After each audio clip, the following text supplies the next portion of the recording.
But I'll tell you what I'm going to do, since we're going to be cooking for so long. I'm going to soak the entire bag in a pan of hot water. Now whenever these get good and soaked in this water, what we'll do is we'll actually take them, and once our fire gets going in our fire pan, we'll take and we will scatter these on the outside rim, so that as the fire spreads in the fire pan, these chips are going to start to smoke and they're going to start to burn. And this is what's going to give us our good hickory flavor up in our ham and up through our turkey that we have prepared here. Alright, we're ready to get started here on our water pan. Now this is an important feature of the water smoker, because what we're going to do is we're going to place these green onions, white onions, garlic, some of these sauces, some of these spices. We're going to put them down in this water pan, which is going to be filled up about 1/4 inch to the top of the rim here. Now my wife always fusses about this and says that these pans look dirty. But the fact of the matter is, this pan's never going to touch any of the food.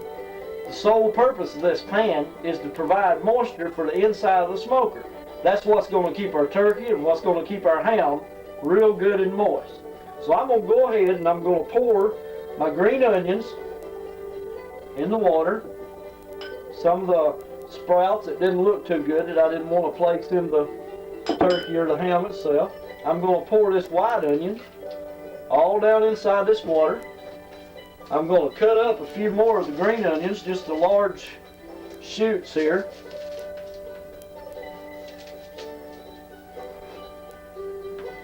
I'll just take another piece of this old white onion, cut down the middle of it, place it in there. Take some white wine, Worcestershire sauce. I'm just going to sparingly throw it down in there. Put us a little cayenne pepper sauce down in it.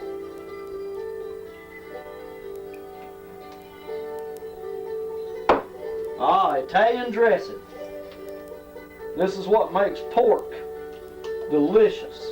A little bit of Italian dressing down in it.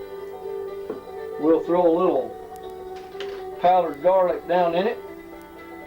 Now you notice I don't measure any of this. I just throw it in because there's no use in measuring it. All this is to provide a steamy flavor. I'm even going to put a little barbecue sauce down in the middle of it. I just take my knife here, kind of stir it up. Now when you first look at this, it looks just like a muddy mess. Just looks like a bunch of dirty old nasty water and everything. But I tell you, it's still some of the best smelling water that you'll ever smell in your life. And when this thing gets to cooking and this water begins to simmer, begins to come up to a boil, and begins to steam the inside of that water smoker, oh, you're going to think you died and went to heaven. It's going to smell good. I tell you, I've had to stand outside and guard the thing. I've had to run people off, run dogs off, run everything off, because everything in the neighborhood, when you start this thing up, is going to come running to your house wondering what that most heavenly smell is all about. Alright, well here we are. We got our old smoker going. It's just about freezing outside. But nevertheless, we're going to have a good turkey and a good ham tomorrow morning. Now probably what I'll do, and I don't advise this for everybody, but probably what I'll do is move this onto my back porch, which is an open back porch. And what I've done for precaution is I've put metal down on the ground so that this smoker will set on the metal. We had somebody here one time that liked to burn their house down because they put a grill out on the back porch. Fire dripped out of the fire pan, caught the lumber on fire, caught their deck on fire, and the fire department had to come out and put their house out. So I don't advise this for everybody.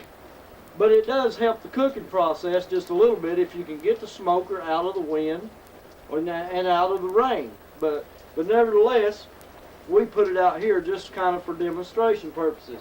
One thing about one of these water smokers, if you've got a wind situation, you can kind of see how the wind is taking the smoke to the side.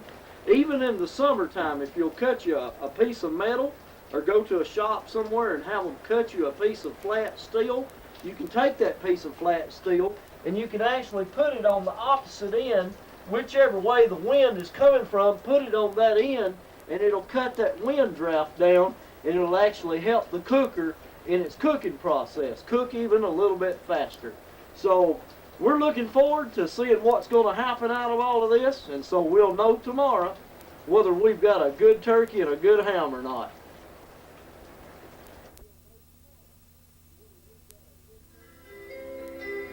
All right, well, we're here. It's the next morning. We didn't freeze to death. Got down in the 20s last night. My old van door was froze, but this thing sat outside, and I tell you what, I bet you when I raise this cover, we're going to see a delicious ham, and later on we're going to pull it all up out of here. Now let me explain something. I brought this inside my house just to demonstrate it. I've got a brick lined floor over these planks here, and there's still fire in this smoker. So I don't advise that you pick up your smoker and bring it inside your house unless you've got something to accommodate it, such as I've got in this corner right here. Well, let's just go ahead and let's lift up this old cover and let's take a look at what we got. And you see that? That's 20 pounds of ham. There's 21 pounds of turkey down below that. Do you realize that that is 40 pounds of meat that we smoked last night? I can't wait to cut this thing. All right, well, let's take a little slice here. Let's just see what this tastes like.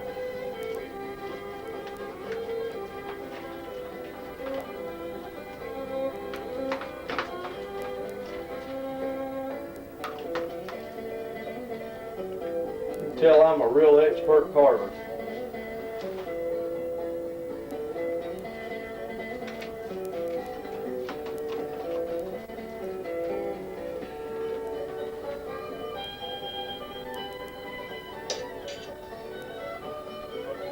Alright, let's try a little piece of this ham.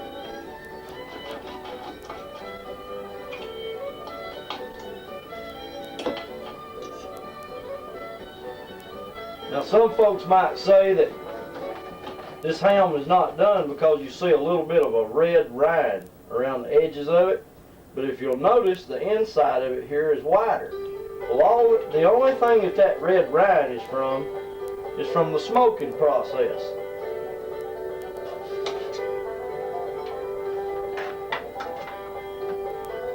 I'll tell you, I'm just going to be ill-mannered, if you don't mind. I'm just going to take this little piece of ham, and I'm just going to roll it up. I'm just going to take me a bite of it.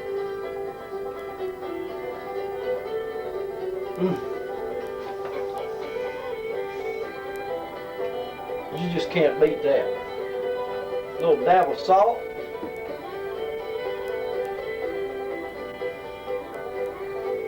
Let me tell you something. You try this, you'll never be the same again.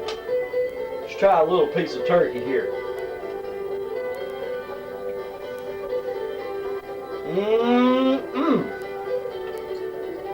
A little touch of salt.